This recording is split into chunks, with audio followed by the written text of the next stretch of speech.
สบายดีทุกคนนี่คือวิวมุมสูงเนาะจุดค่ายทหารเมืองวิลาบุรีตรงไปทางหน้าจะเป็นจุดใจกลางของเมืองวิลาบุรีเด้อเรากำลังเดินทางมาตะเบียงเก็บภาพบรรยากาศน้อยหนึ่งมาฝากกันคนสิได้ห้างค่ากันเป็นสีทุกคนก็ต่ำเนาะบ่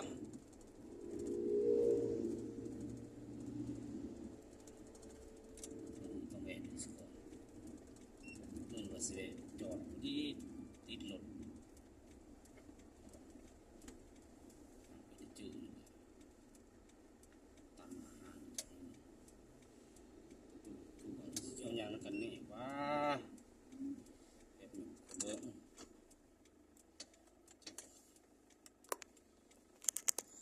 โอเค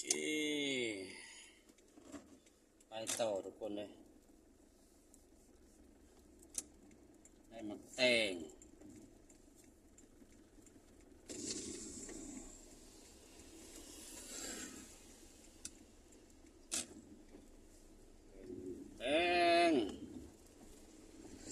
กับยังไงแหละแป้งหมักเล่นหมักพริกมะนาวเศร้าพันสื่อ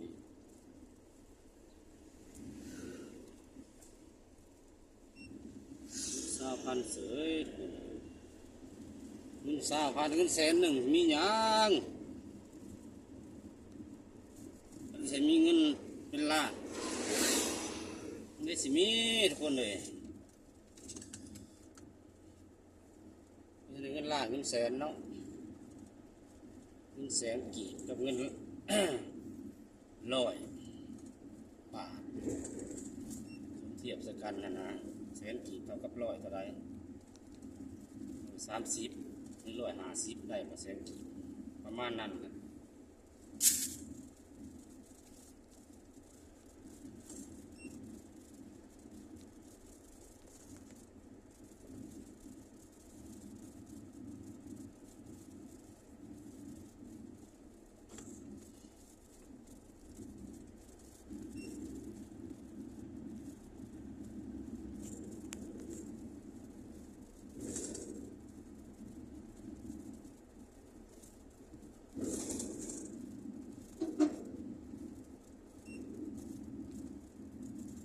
เลยพี่น้องเลยกลางตลาดชุมชนมาแต่ว่าตลาดแท้ๆอยู่นู่นต้องเลี้ยวซ้ายเข้าไปอีกประมาณ500 เมตรหมดตลาดต้องเลี้ยวซ้ายขึ้นไปจะเป็นตลาดหลักอันเป็นซอยใจกลางเมืองต่อไปทางหน้าก็จะเป็นเขตชุมชนบ้านครับเป็นบ้านเขาแท้ๆบ้านเทศบาลซะ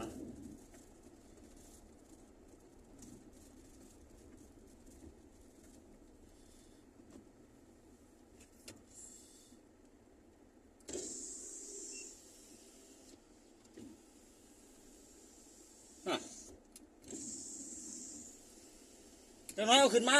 เครื่องมาไว้ก่อน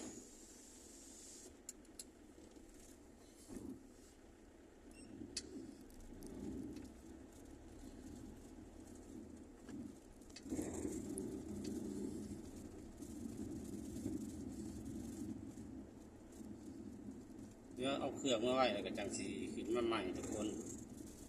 จังสีย่างกลับเขียนให้กับเขาเลยมันลุงตุ้งตรวจลุงเขาบอกว่าไปหาหลอกขายยาพวกเขาพอสัมภาระเขามันก็มีหมอแหกแต่กระโปรงทิพเข่าลูกน้ำเนี่ยเลยเอารถลงมาสะก่อนของลงก่อนจะขึ้นไปไหมพักก็ได้ใกล้นี่แหละใกล้หนักปลาวิลาบุรีเนี่ยมันพักก็ได้แต่ว่าเจ้าของบ้านก็โอ้ยเนาะช่วงนี้เกิดอุบัติเหตุรถมันใช้ความใช้ปีนแสลงของบ้านยังไม่ได้มาอยู่ตะกบาบยังว่าขี่รถคนเด้อเขากัดสิหลังจากมาหอนมองพักมองเศร้าก็เอาสัมภาระลงกัดสิไปต่อ เอารถไปไว้เอารถไปจอดไว้บุญสำลายแท้เอารถไปจอดไว้ให้ไอ้น้องเขา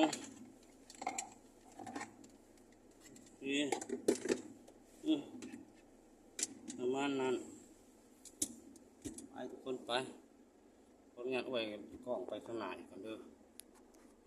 น้ำมือตาลายเด้อภาษาภาษีได้ระบบหมุนไม่ระบบออโต้นะโอเคไปต่อจืดซอบหล่นบ่คิดว่าซอหวายมันอยากลุกมานี่อากาศสีขึ้นคือเป็นเก่า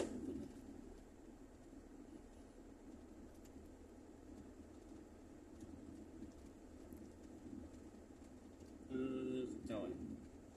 โยนเข่าหล่นหัวหินเนี่ย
มุ่งได้ละปัน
เอาไปบ่เวียนไม่เลย